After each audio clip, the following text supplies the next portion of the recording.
اعوذ باللہ من الشیطان اللعین الرجیم بسم اللہ الرحمن الرحیم الحمد للہ رب العالمین والصلاة والسلام علی اشرف الانبیاء والمرسلین حبیب الہ العالمین ابی القاسم محمد وعلی آلہ الطیبین الطاہرین المعصومین الذین اذہب اللہ عنہم الرجس وطہرہم تطہیرا واللعنۃ الدائمہ علی اعدائہم اعداء اللہ من یوم عداوتہم الی ابد الآبدین۔ اما بعد، ماہ مبارک رمضان کی فیوز و برکات سے استفادہ کرتے ہوئے 7ویں پارے کو لے کر آپ کی خدمت میں حاضر ہیں۔ اس 7ویں پارے میں 7ویں جز میں خداوند متعال نے ایک الہی انسان کو بہت سی ہدایتوں سے نوازا۔ اس میں سے 10 پیغامات آج آپ کی خدمت میں عرض کرنا مقصود ہیں۔ اس میں سے جو پہلا پیغام انتخاب کیا گیا وہ سورہ مبارکہ مائدہ کی 83 نمبر آیت سے لیا گیا ہے، جس میں خداوند متعال نے ہمیں یہ بتایا ہے کہ قرآن جو کہ ہدایت کے لیے آیا ہے، یہ ان لوگوں کے دلوں پر شدت سے اثر انداز ہوتا ہے جو طالب حق ہوتے ہیں۔ حق کی جو لوگ جستجو میں ہوتے ہیں ان کے دلوں پر قرآن مجید اثر دکھاتا ہے۔ یہاں پر اشارہ ہوا اس واقعے کی طرف جب مسلمان ہجرت کر کے کفار مکہ کے ظلم و ستم سے بچتے ہوئے حبشہ پہنچے، اور وہاں پر مولا امیر المؤمنین علیہ السلام کے عظیم الشان بھائی جناب جعفر نے آیات الہیہ کی تلاوت کی۔ اس منظر کشی کو قرآن مجید نے یوں ذکر کیا: وَإِذَا سَمِعُوا مَا أُنزِلَ إِلَى الرَّسُولِ تَرَىٰ أَعْيُنَهُمْ تَفِيضُ مِنَ الدَّمْعِ مِمَّا عَرَفُوا مِنَ الْحَقِّ يَقُولُونَ رَبَّنَا آمَنَّا فَاكْتُبْنَا مَعَ الشَّاهِدِينَ۔ وہ لوگ جس وقت اس کلام الہی کو سنتے ہیں جو رسول اللہ پر نازل کیا گیا، تو اس سننے سے ہی ان کی آنکھوں سے آنسو جاری ہو جاتے ہیں، اور وہ اللہ کی بارگاہ میں عرض کرتے ہیں: اے اللہ، ہم ایمان لائے، اے اللہ ہمیں حقانیت پیغمبر اور قرآن کی گواہی دینے والوں میں سے قرار دے۔ اس واقعے کی طرف اشارہ کہ جب آیات الہیہ کی تلاوت ہوئی تو جناب جعفر کے ساتھی بھی گریہ کرنے لگے، اور نجاشی اور اس کے ساتھی جو دربار میں موجود تھے ان کی آنکھوں سے بھی آنسو جاری و ساری ہو گئے۔ تو لہٰذا ہمیں قرآن مجید نے بتایا الہی انسان کے دل پر خصوصیت کے ساتھ قرآن مجید کی آیات اثر کرتی ہیں، اور وہ خداوند متعال کی عظمت کے سامنے اور خداوند متعال کے غفور و رحیم ہونے کے سامنے جب اپنے آپ کو دیکھتا ہے تو کبھی خوشی کے آنسو اس کی آنکھوں سے جاری ہوتے ہیں، کہیں اس کے ایمان پر قدم رکھ کر مستحکم ہونے کی صورت میں اس کے آنسو جاری ہوتے ہیں، اور کبھی وہ خوف خدا سے اس کی آنکھوں سے آنسو جاری ہوتے ہیں۔ حضرت امام صادق علیہ السلام نے مومنین کی نشانیوں کا تذکرہ کرتے ہوئے فرمایا: ان من حقیقت الایمان ان تؤثر الحق وان ضرک علی الباطل وان نفعک۔ آپ نے فرمایا کہ ایمان کی حقیقت یہ ہے کہ صاحب ایمان شخص جو ہوتا ہے اس کے اوپر ہمیشہ حق اثر انداز ہوتا ہے، یعنی وہ حق کی بات کرتا ہے، اگرچہ حق بولنے کی وجہ سے، حق کا ساتھ دینے کی وجہ سے، حق کی بات کرنے کی وجہ سے اسے کوئی نقصان اور ضرر ہی کیوں نہ پہنچے، اور وہ باطل سے اپنے آپ کو بچاتا ہے اگرچہ باطل اس کے لیے فائدہ مند ہی کیوں نہ ہو۔ وَأَن لَا يَجُوزَ مَنطِقُكَ عِلْمَكَ، اور یہاں پر آپ نے فرمایا کہ اس کی گفتار، اس کی گفتگو اس کی عقل سے زیادہ نہیں ہوتی، یعنی وہ جس چیز کو اپنے دل سے حق سمجھتا ہے اسی کو زبان سے جاری کرتا ہے، جس چیز کو اپنے دل میں برائی سمجھتا ہے تو اسی چیز سے براءت کا اظہار کرتا ہے۔ تو پس قرآن مجید اثر انداز ہوتا ہے صاحبان ایمان کے قلوب کے اوپر۔ دوسرا پیغام قرآن مجید کی سورہ مبارکہ مائدہ اور اس کی 89 آیت کا انتخاب کیا گیا، جس میں خداوند متعال نے ہمیں قسم کے ساتھ باوفا رہنے کا حکم فرمایا ہے۔ ہم اپنی عام زندگی میں قسمیں اٹھاتے ہیں،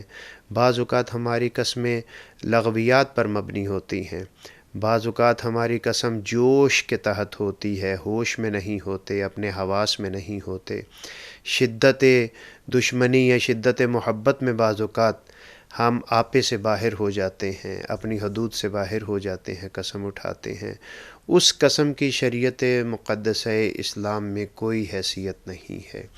وہ قسم جو عقل و شعور کے تابع اٹھائی جائے، اس قسم کو پورا کرنے کی اسلام نے ہمیں تاکید فرمائی اور فرمایا لا یؤاخذکم اللہ باللغو فی ایمانکم، خداوند متعال تمہاری بے ہدف اور لغو قسموں کے متعلق تمہارا مواخذہ نہیں کرے گا، تم سے جواب دہی نہیں ہوگی، وَلَكِنْ يُؤَاخِذُكُمْ بِمَا عَقَّدتُّمُ الْإِيمَانَ، ہاں جن قسموں کو تم نے قصد و ارادے کے ساتھ کیا ہے، ان قسموں کے متعلق اگر تم نے وعدہ وفا نہ کیا تو تم سے باز پرس کی جائے گی۔ تو پس معلوم یہ ہوا کہ مومن ہمیشہ قصد اور ارادے کے ساتھ ہی قسم اٹھاتا ہے۔ کیوں؟ اس لیے کہ اس نے اللہ کی بارگاہ میں اس قسم کا جواب بھی دینا ہے۔ نبی گرامی اسلام سے حدیث نقل ہوئی، اصول کافی میں نبی گرامی اسلام فرماتے ہیں من اجل اللہ ان یحلف بہ اعطاہ اللہ خیرا مما ذہب من۔ صاحبان ایمان کی یہ نشانی بھی بتلائی گئی کہ اگر کسی موقع پر، کسی گواہی کے موقع پر، کسی مورد میں وہ مجبور ہو جاتے ہیں کہ وہ قسم اٹھائیں، یا ان کی ذمہ داری بن جاتی ہے کہ وہ قسم اٹھائیں، تو اس موقع پر بھی نبی کریم صلی اللہ علیہ وآلہ وسلم نے ہمیں قسم سے بچنے کی تاکید فرمائی۔ بعض اوقات ہم زندگی کے معاملات میں دیکھتے ہیں کہ ایک چیز کی نسبت ایک مومن کی طرف دی جاتی ہے اور وہ مومن اس چیز کا انکار کرتا ہے۔ اب شریعت کہتی ہے کہ قسم منکر کے اوپر ہوتی ہے، جو انکار کرتا ہے اسے اپنی بات کی صداقت کے لیے قسم اٹھانی ہے۔ نبی گرامی اسلام فرماتے ہیں کہ ہر ممکن کوشش کرو کہ تمہیں سچی قسم بھی نہ اٹھانی پڑے۔ کیوں؟ اس لیے کہ خداوند متعال کی ذات بابرکات تمہاری قسموں سے اعلیٰ و ارفع ہے۔ من اجل اللہ ان یحلف بہ، اگر کوئی شخص اپنی قسم سے درگزر کرتا ہے، نہیں اٹھاتا اللہ کی جلالت کی وجہ سے، اللہ کو اسے بلند و برتر سمجھتے ہوئے، تو فرمایا اعطاہ اللہ خیرا مما ذہب من، اگر قسم نہ اٹھانے کی وجہ سے، اگرچہ وہ حق پر ہے لیکن اللہ کی جلالت کی وجہ سے قسم نہیں اٹھائی اور اسے ظاہری طور پر کوئی دنیاوی نقصان ہو گیا ہے، تو نبی گرامی اسلام فرماتے ہیں کہ خداوند متعال اس نقصان کے بدلے میں اسے ایسی خیر عطا کرے گا جس کا انسان سوچ بھی نہیں سکتا، تصور بھی نہیں کر سکتا۔ تو پس ہمیں چاہیے کہ قسم سے اپنے آپ کو بچائیں، اور اگر ہوش و حواس میں قسم اٹھائی ہے تو اس قسم پر پورا اتریں، اور اگر کسی مورد میں قسم اٹھانی پڑ گئی ہے اور آپ دیکھتے ہیں کہ اگر قسم نہ اٹھائی تو نقصان ہو جائے گا، تو پھر خداوند متعال کی جلالت کو سامنے رکھیے اور اس دنیاوی نقصان کو برداشت کر لیجئے۔ تیسرا پیغام جو الہی انسان کو قرآن مجید نے دیا، سورہ مبارکہ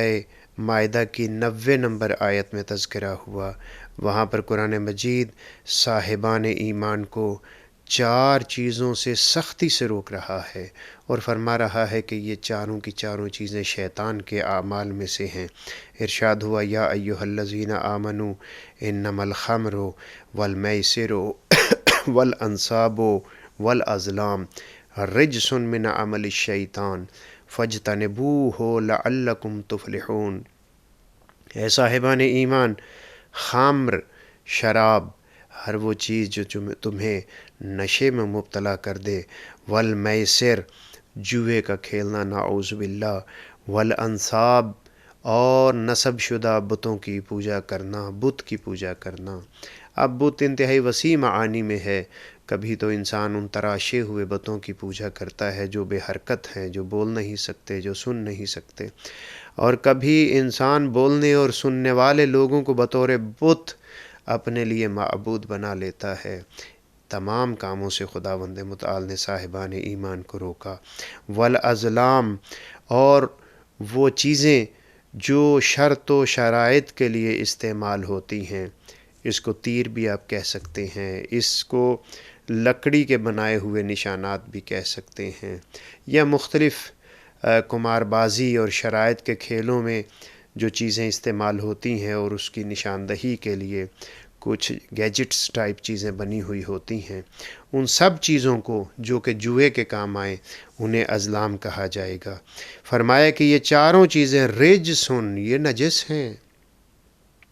من عمل الشیطان،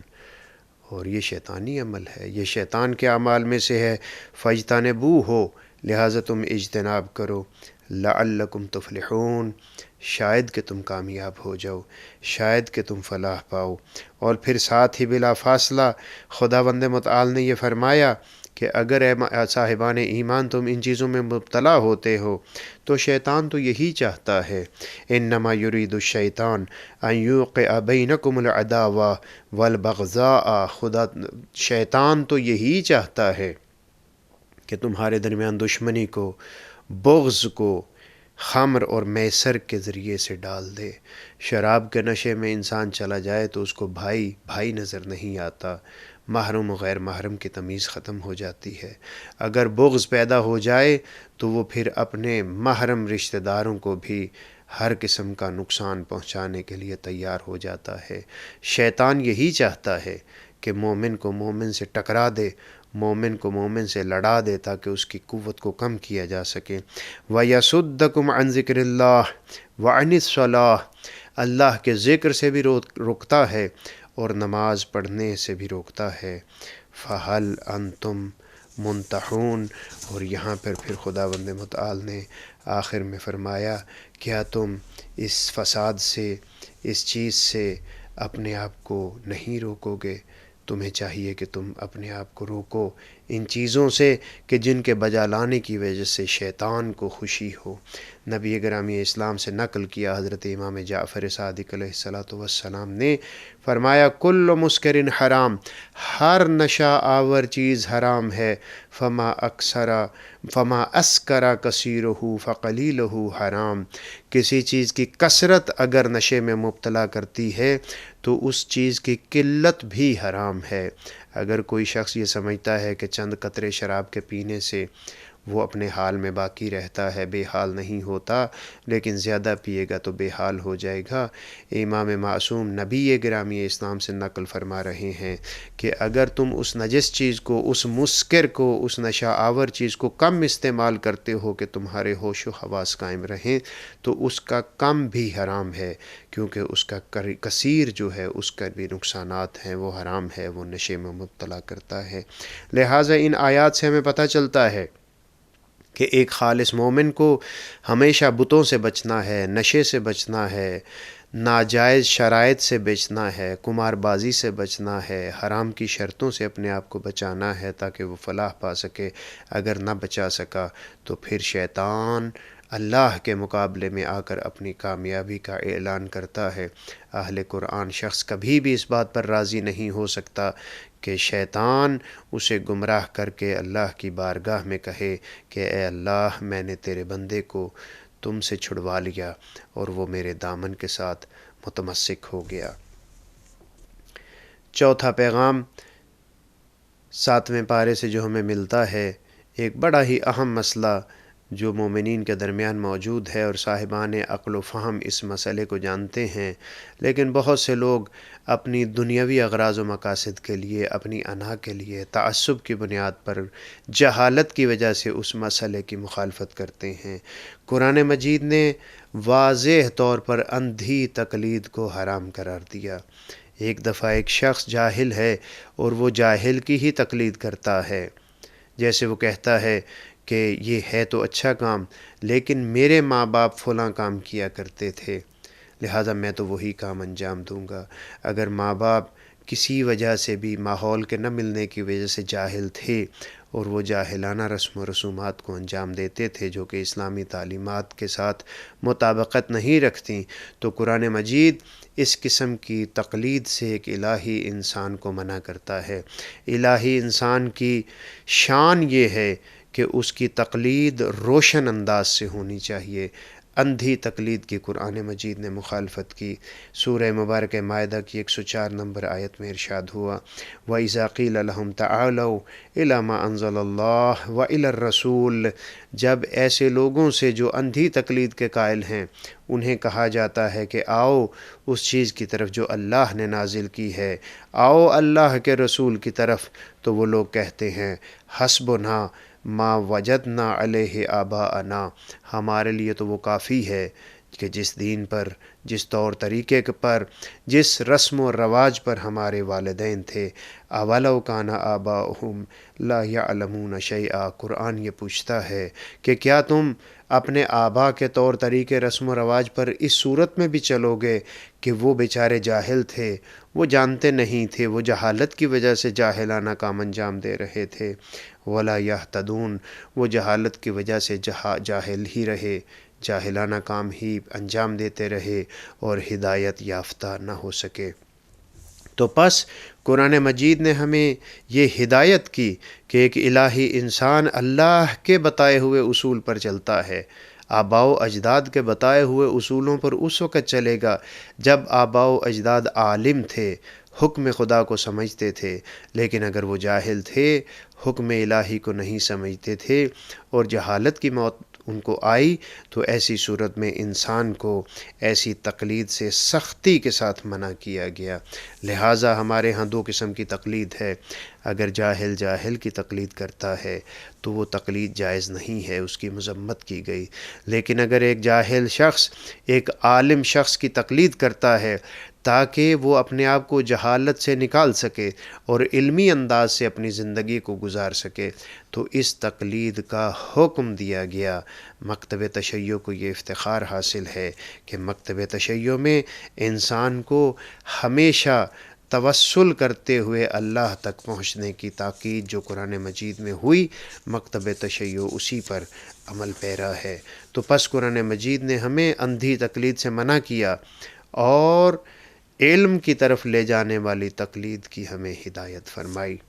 پانچواں پیغام قرآن مجید نے ہمیں دیا کہ اگر تم چاہتے ہو کہ کسی کی اصلاح کرو تو تمہیں چاہیے کہ پہلے اپنی اصلاح کرو، جب خود اصلاح کر لو اس کے بعد مصلح بنو، اس کے بعد دوسرے کی اصلاح کرو۔ آیہ مجیدہ 105 سورہ مبارکہ مائدہ میں ارشاد ہوا، یا ایھا الذین آمنوا علیکم انفسکم لا یضرکم من ضل اذا اہتدیتم الی اللہ مرجعکم جمیعا فینبئکم بما کنتم تعملون۔ اے صاحبان ایمان، اپنے آپ کی طرف پہلے دیکھو، اپنے آپ کو کنٹرول کرو، اپنی اصلاح کرو، اپنے آپ کو پہلے ہدایت یافتہ بناؤ، کہیں ایسا نہ ہو کہ دوسروں کی اصلاح کرنے لگو اور دوسروں کی گمراہی جو ہے وہ تمہیں گمراہ کر دے۔ تم ہدایت یافتہ ہو، لا یضرکم من ضل اذا اہتدیتم، جبکہ تم ہدایت یافتہ ہو، کہیں ایسا نہ ہو کہ اپنے آپ کو تم نے مضبوط نہیں کیا اور دوسروں کی گمراہی نے تمہیں آ گھیرا۔ ہمارے ہاں بعض اوقات دیکھنے میں آتا ہے کہ مکتب تشیع کے متعلق معلومات نہیں ہوتی، دوسرے مذاہب کو پڑھنا شروع کر دیا جاتا ہے، بعض معروف ناموں کی کتابوں کو پڑھنا شروع کر دیا جاتا ہے، بعض مکاتب جو ہمارے پاکستان میں بھی پائے جاتے ہیں، دیگر جگہ پر بھی پائے جاتے ہیں، مرزائی ہیں، بہائی ہیں، اس قسم کے مختلف لوگ ہیں، ان کو پڑھنا شروع کر دیا جاتا ہے، اپنی بنیادیں مضبوط نہیں ہوتی۔ ایسی صورت میں انسان گمراہی کی طرف جا سکتا ہے۔ لہٰذا قرآن مجید نے کہا اگر دوسرے کی اصلاح کرنا چاہتے ہو، دوسرا دین پڑھنا چاہتے ہو، دوسرے کے متعلق جاننا چاہتے ہو، تو پہلے اپنے آپ کو اتنا مضبوط کرو کہ دوسرے کی باتیں کہیں تمہیں صحیح درست اور ہدایت یافتہ باتیں نہ لگنے لگ جائیں اور تم ہدایت پر ہوتے ہوئے کہیں گمراہ نہ ہو جاؤ۔ الی اللہ مرجعکم جمیعا، سب کا ٹھکانہ، سب کا رجوع اللہ کی بارگاہ میں ہے، اور پھر وہاں پر تمہیں بتایا جائے گا جو تم اس دنیا میں عمل کیا کرتے تھے۔ لہٰذا آیت نے ہمیں بتایا پہلے اپنے دین کو مضبوط کرو، پھر دوسروں کے ساتھ دین کی باتیں کرو۔ لہٰذا یہ ہر انسان کی، ہر الہی انسان کی ذمہ داری ہے، پہلے وہ اپنے عقائد کو مضبوط کرے، اس کے بعد عقیدے کے متعلق وہ بات کرے، پہلے اپنے اعمال کو درست کرے، پھر دوسروں کے اعمال کی اصلاح کرنے کی کوشش کرے۔ چھٹا پیغام قرآن مجید نے ہمیں دیا، اور معمولاً یہ ایک ایسا پیغام ہے جس پر ہم معمولاً عمل کرنے میں کوتاہی کا شکار ہیں، شاید کہا جا سکے کہ 99% لوگ اس پر عمل نہیں کرتے، اور وہ عمل کیا ہے؟ سورہ مبارکہ مائدہ کی 106، 107 اور 108 نمبر آیت میں تذکرہ ہوا۔ وہ تذکرہ یہ ہے کہ اے صاحبان ایمان، تمہیں وصیت لکھ دینی چاہیے، اور اگر تم نے وصیت نہیں لکھی اور وقت آخر آ گیا ہے تو اس وقت صاحبان ایمان میں سے 2 گواہ بھی ساتھ رکھو، ان گواہوں کی موجودگی میں اپنی زندگی کے آخری مرحلے میں وصیت لکھ دو۔ اور اگر تم سفر میں ہو اور تمہیں مومن شاہد نہیں ملتے تو جو بھی 2 گواہ مل جائیں ان کو گواہ بنا کر وصیت لکھ دو۔ اگر دنیا میں لکھی ہوئی ہوتی، اگر جاں بے لب ہونے سے پہلے لکھ دیتا تو شاید ایسے گواہوں کی ضرورت نہ پڑتی، لیکن اب مرحلہ آخری مرحلہ ہے۔ ہم دنیاوی زندگی میں بھی دیکھتے ہیں کہ بعض اوقات اگر کسی پر ظلم ہوتا ہے اور وہ بیچارہ جاں بے لب ہو جاتا ہے تو بستر پر لیٹے ہوئے بھی اس کی وصیت کو، اس کے اقرار کو بڑی اہمیت دی جاتی ہے۔ قرآن مجید نے بھی کہا یا ایھا الذین آمنوا شہادۃ بینکم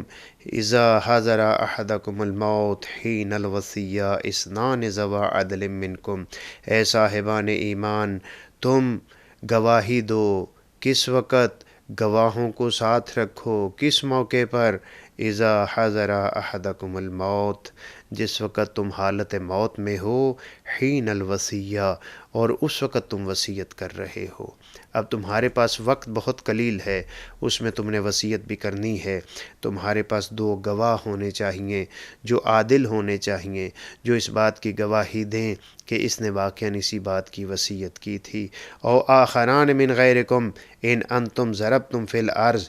یا اگر تم زمین میں گھوم رہے ہو، پھر رہے ہو، یعنی مسافر ہو، حاضر نہیں ہو، سفر میں ہو، تو ایسی صورت میں وہاں پر کوئی بھی مل جائے، اگر وہ عادل نہیں ہے، غیر عادل ہے، مومن نہیں ہے، غیر مومن ہے، تو تب بھی وصیت لکھو۔ کتنی زیادہ تاکید ہوئی وصیت کرنے کی کہ موت آ گئی ہے، فوری وصیت لکھو، بغیر وصیت کے اس دنیا سے نہ جانا۔ اور شاہد عادل 2 ہونے چاہیے، 1 بھی نہیں ہونا چاہیے، تاکہ تمہاری جو خواہشات ہیں ان کو انجام دینے میں کسی بھی قسم کا جھگڑا پیش نہ آئے۔ اور اس کی حکمت خداوند متعال نے 2 گواہوں کو لینے کی 108 نمبر آیت میں واضح طور پر فرمائی کہ اس کی حکمت یہ ہے کہ اگر گواہ موجود ہوں گے تو بعد میں ورثاء کے درمیان جھگڑے کا امکان نہیں ہوگا، یا اگر جھگڑا ہوگا تو وہ کم تر جھگڑا ہوگا۔ تو بس ہر مومن کے لیے ضروری ہے کہ وہ بر وقت وصیت لکھے۔ اگر نہیں لکھ سکا تو موت کے بستر پر جب لیٹا ہے تو اس وقت بھی وصیت لکھے، اور ساتھ گواہ بھی قرار دے کہ میں فلاں فلاں مومن کو اپنی اس وصیت پر گواہ بنا رہا ہوں۔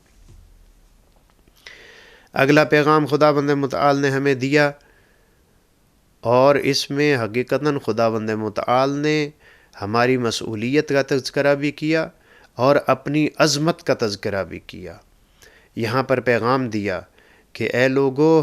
یاد رکھو قیامت والے دن خداوند متعال کی ذات بابرکات اپنے انبیاء سے بھی سوال کرے گی اور اپنے انبیاء سے بھی جواب لے گی۔ میری اور آپ کی کیا حیثیت ہے؟ خداوند متعال اپنے انبیاء اور رسل سے بھی جواب لیں گے اس دنیا کے حوالے سے۔ ارشاد ہوا سورہ مبارکہ مائدہ کی 109 نمبر آیت میں، یوم یجمع اللہ الرسل اس دن کو یاد کرو جب اللہ اپنے رسولوں کو جمع کریں گے، یعنی روز قیامت۔ فیقول، اور پھر ان سے کہا جائے گا، ماذا اجبتم، تمہیں تمہاری اقوام نے کیا جواب دیا تھا؟ قالوا لا علم لنا انک انت علام الغیوب، انبیاء کہیں گے، رسول کہیں گے، اے اللہ ہمیں وہ علم نہیں ہے۔ کیوں؟ اس لیے کہ تو علام الغیوب ہے، تو غیب کو جاننے والا ہے۔ یہاں پر مفسرین نے لکھا کہ خداوند متعال کی جلالت اور عظمت کے سامنے انبیاء یہ گوارا نہیں کریں گے کہ جو خداوند متعال کی ذات بابرکات چونکہ علام الغیوب ہے، وہ جانتی ہے، ہم اس کے باوجود اللہ کی بارگاہ میں کھڑے ہو کر اللہ کو جواب دیں۔ اللہ کی عظمت کی وجہ سے وہ کہیں گے لا علم لنا، اے اللہ ہمیں علم نہیں ہے، اے اللہ تو بہتر جانتا ہے۔ ہمیں علم نہیں ہے کہ یہ مطلب نہیں ہے کہ وہ جہالت کا اظہار کریں گے، نعوذ باللہ، بلکہ مقصد یہ ہوگا کہ خداوند متعال کی ذات بابرکات اجل و اعلیٰ و عرفہ ہے اس بات سے کہ اللہ کو کسی چیز کی اطلاع دی جائے۔ اور ظاہر ہے انبیاء شفاعت کریں گے، انبیاء اپنی اقوام کی خوبیاں بیان کریں گے، الا یہ کہ کوئی کام ایسا کیا ہو جو اللہ کی بارگاہ میں بھی اور انبیاء کے ہاں بھی قابل عفو نہ ہو۔ رسول اللہ نے جاتے ہوئے فرمایا تھا، انی تارک فیکم الثقلین کتاب اللہ و عطرتی اہل بیتی ما ان تمسکتم بہما لن تضلوا بعدی ابدا۔ میں تمہارے درمیان دو انتہائی گراں بہا اور قیمتی چیزیں چھوڑ کر جا رہا ہوں، اللہ کی کتاب اور اپنے اہل بیت۔ اگر تم دونوں کے ساتھ متمسک رہے تو تم گمراہ نہیں ہوگے یہاں تک کہ حوض کوثر تک میرے پاس پہنچو گے۔ تو پس اگر کوئی شخص قرآن کو تو اختیار کرتا ہے لیکن قرآنی تعلیمات کو اختیار نہیں کرتا، اور قرآنی تعلیمات تو یہی ہیں کہ اہل بیت سے محبت کی جائے، اور اگر کوئی شخص اہل بیت سے محبت تو کرتا ہے لیکن اہل بیت سے محبت کرتے ہوئے بھی اہل بیت کی بات کو تسلیم نہیں کرتا، یعنی قرآنی تعلیمات کے مطابق عمل نہیں کرتا، اس کا مطلب ہے کہ اس میں دو قیمتی چیزوں میں سے ایک پر عمل کیا، دوسری پر نہیں کیا، تو وہ شخص حوض کوثر پر پہنچنے کے حوالے سے اپنے گریبان میں جھانکے کہ وہ کس مرحلے پر ہے۔ آیا اللہ کے رسول اس کی شفاعت کریں گے یا شفاعت نہیں کریں گے؟ یہ مقام فخر نہیں ہے کسی بھی شخص کے لیے، بلکہ مقام عبرت ہے اور اپنی اصلاح کا موقع موجود ہے۔ 7ویں پارے سے 7واں پیغام بڑا ہی اہم پیغام، اور ہمارے معروضی حالات میں بعض عالم نما جہلا کو بھی بڑا سخت جواب گویا کہ قرآن مجید کا بہت خوبصورت واقعے کی طرف اشارہ کیا۔ سورہ مبارکہ مائدہ کی 114 نمبر آیت میں ارشاد ہوا کہ حضرت عیسیٰ نے خداوند متعال سے یہ درخواست کی، اے اللہ ہمارے لیے آسمان سے نعمتوں کو بھیج، مائدہ آسمانی بھیج، تاکہ وہ ہمارے لیے اور ہم سے پہلے گزرے ہوئوں کے لیے اور ہمارے بعد میں آنے والوں کے لیے خوشی و راحت و سرور کا دن بن جائے، وہ عید کا دن بن جائے۔ فرمایا قال عیسی ابن مریم، اور اس وقت کو یاد کرو جب عیسی ابن مریم نے یہ کہا، اللہم ربنا، اے اللہ تو ہمارا رب ہے، انزل علینا مائدۃ من السماء، ہمیں مائدہ آسمانی سے نواز، ہم پر نازل فرما، تکون لنا عیداً، اور وہ ہوگا ہمارے لیے روز عید، لأولنا، جو ہم سے پہلے گزرے ہیں ان کے لیے بھی، وآخرنا، جو بعد میں آئیں گے ان کے لیے بھی، وآیۃ منک، اور اے اللہ یہ تمہارے وجود کی، تمہارے منعم ہونے کی نشانیوں میں سے ہوگا، وارزقنا، اے اللہ ہمیں ہمیشہ رزق عطا فرما، وانت خیر الرازقین، اور تو کتنا بہترین رزق دینے والا ہے، تم جیسا کوئی نہیں ہو سکتا۔ دیکھیے حضرت عیسیٰ نے مائدہ آسمانی کو عید قرار دیا اور پھر اس عید کے منانے کی تاکید کی کہ بعد میں آنے والوں کے لیے بھی وہ عید، پہلے گزر جانے والوں کے لیے بھی عید، سب کے لیے اس مائدہ، اس کھانے، اس غذا کو عید قرار دیا۔ مجھے تعجب ہوتا ہے ان لوگوں پر جو اس قرآن مجید کو زبان کے اوپر تو حفظ کر لیتے ہیں لیکن پھر اتنی جرأت کرتے ہیں کہ نبی گرامی اسلام کے آنے کے دن کو منانے سے روکتے ہیں، اہل بیت علیہم الصلاۃ والسلام کی اعیاد کے دن کو منانے سے روکتے ہیں، امیر المؤمنین کی ولایت کے اعلان کے دن کو منانے سے روکتے ہیں، خداوند متعال کی صداقت کی گواہی دینے کے لیے صدیقین میدان مباہلہ میں نکلے، ان کی یادوں کو منانے سے روکتے ہیں۔ حضرت عیسیٰ تو ایک غذا کے اوپر دن کو عید قرار دے رہے ہیں، چہ رسد بے نبی گرامی اسلام کی ولادت، اہل بیت علیہم السلام کی ولادت، ولایت عظمیٰ کے اعلان کا دن ہو، تکمیل دین کا دن ہو، ان کی عظمت کتنی زیادہ ہے۔ لہٰذا سورہ مبارکہ مائدہ کی 114 نمبر آیت نے بتایا کہ اگر غذا کے آنے پر عید ہو سکتی ہے تو رسول اللہ کے آنے پر بہت بڑی عید ہو سکتی ہے، اہل بیت کے آنے پر بہت بڑا میلاد منایا جا سکتا ہے، روز غدیر منایا جا سکتا ہے۔ یہ سب کے سب ایام اللہ ہیں، یہ اللہ کی یاد کروانے والے دن ہیں۔ لہٰذا یاد رکھیے خداوند متعال نے ہمیں قرآن مجید میں ان عظمتوں کو بطور عید متعارف کروایا ہے، اور ایک قرآنی انسان کو ان ہدایات پر عمل کرنا ہی عظمت عطا کر سکتا ہے۔ اس سے اگلا پیغام جو قرآن مجید نے ہمیں دیا وہ یہ ہمیں بتایا کہ مومنین ہمیشہ حالت امن و ایمان میں ہوتے ہیں۔ سورہ مبارکہ انعام کی 82 نمبر آیت میں ارشاد ہوا، الذین آمنوا ولم یلبسوا ایمانہم بظلم اولئک لہم الامن وہم مہتدون۔ یاد رکھو جو صاحبان ایمان ہیں اور اپنے ایمان کو ظلم کے ساتھ خراب بھی نہیں کرتے۔ ہو سکتا ہے ایک شخص کلمہ پڑھتا ہو لیکن ظالم ہو، اولاد کے حق میں ظالم ہو، گھر کے حق میں ظالم ہو، صلہ رحمی نہ کرتا ہو، یا خدا نہ کرے کسی کی زمین کو ہڑپ کر گیا ہو، یا خدا نہ کرے کسی کے اوپر تجاوز کرے، اس کی جان لے لے، یہ سب کے سب ظالم ہیں۔ لہذا فرمایا اگر کوئی صاحب ایمان اپنے ایمان کو ظلم کی وجہ سے خراب نہیں کر لیتا تو اس کے لیے امن بھی ہے اور ایمان بھی ہے۔ الذین آمنوا ولم یلبسوا ایمانہم بظلم اولئک لہم الامن، جو لوگ ایمان لائے اور اپنے ایمان پر ثابت قدم بھی رہے، اپنے ایمان کو شرک کے نجاستوں سے، غلو کے نجاستوں سے بچا کر رکھا، تو وہی حقیقتاً کامیاب لوگ ہیں۔ ہم محتدون، صاحب ہدایت وہی لوگ ہیں۔ سألت ابا عبداللہ، ابو بصیر کہتے ہیں میں نے امام صادق علیہ السلام سے پوچھا، عن قول اللہ عز وجل الذین آمنوا ولم یلبسوا ایمانہم بظلم، میں نے عرض کی کہ یہ بے ظلمن سے کیا مراد ہے؟ تو امام صادق علیہ السلام نے فرمایا، قال بشک، ظلم سے مراد شک ہے، یعنی مومن جب ایمان لے آتا ہے تو اسے یاد رکھنا چاہیے کہ وہ خداوند متعال کے اس حفاظت کے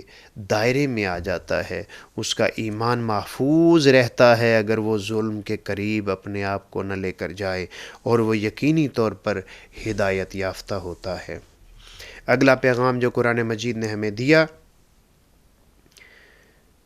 اس میں ہمیں زندگی گزارنے کا طریقہ بتلایا۔ عموماً یہ ہوتا تھا مدینہ منورہ میں کہ بعض لوگ جو غریب ہوتے تھے اس روز و شب اللہ کی عبادت میں ہوتے تھے، لیکن غریب ہوتے تھے، پرانا لباس ہوتا تھا، پھٹا پرانا لباس ہوتا تھا، نہانے کے امکانات نہیں ہوتے تھے، ان کے جسم سے ایک خاص قسم کی بو آتی تھی۔ تو امیر لوگ کہتے تھے نبی گرامی اسلام سے کہ جب ہم آئیں آپ کی خدمت میں تو ہمارے لیے الگ نشست کا اہتمام کیا جائے جس میں یہ غربا نہ ہوں۔ تو قرآن مجید نے سورہ مبارکہ انعام کی 82 نمبر آیت میں ارشاد ہوا، نبی گرامی اسلام کو مخاطب کرتے ہوئے، وَلَا تَطْرُدِ الَّذِينَ يَدْعُونَ رَبَّهُمْ بِالْغَدَاةِ وَالْعَشِيِّ يُرِيدُونَ وَجْهَهُ، اے میرے حبیب یاد رکھو وہ لوگ جو روز و شب،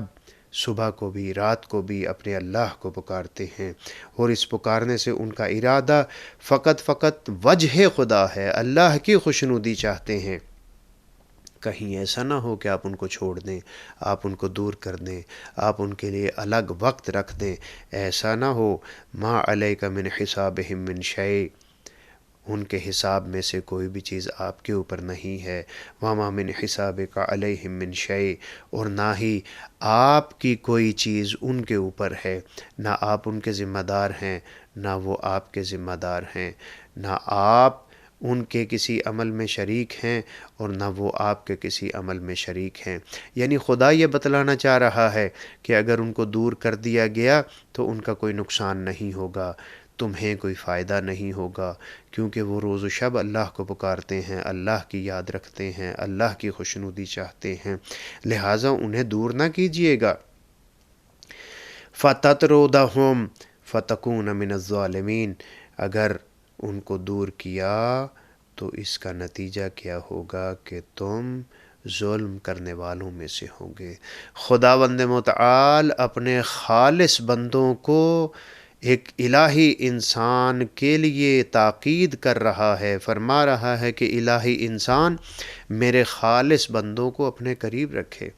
میرے خالص بندوں کی غربت کی وجہ سے انہیں اپنے سے دور نہ کر دے، ان کے ملنے سے، ان سے ملنے سے، ان کے ساتھ راہ و رسم رکھنے سے انکار نہ کر دے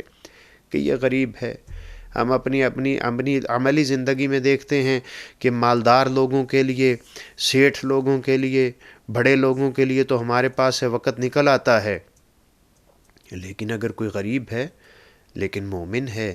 محب اہل بیت ہے، روز و شب عبادت میں ہے، اس کا ٹیلی فون آ جائے، وہ رابطہ کرنا چاہے تو خدا نہ کرے کہ ہمارے پاس اس کے لیے وقت نہ ہو۔ اگر ہمارے پاس اس کے لیے وقت نہ ہوا تو یہ ہمارے گھاٹے کا سودا ہے، اسے کوئی نقصان پہنچنے والا نہیں ہے۔ تو بس یہاں پر خداوند متعال نے ہمیں زندگی گزارنے کے طریقے بتلائے۔ غریب شخص جو کہ للہیت رکھتا ہے اسے کسی بھی صورت میں اپنے سے دور نہ کرنا۔ والسلام علیکم ورحمۃ اللہ وبرکاتہ۔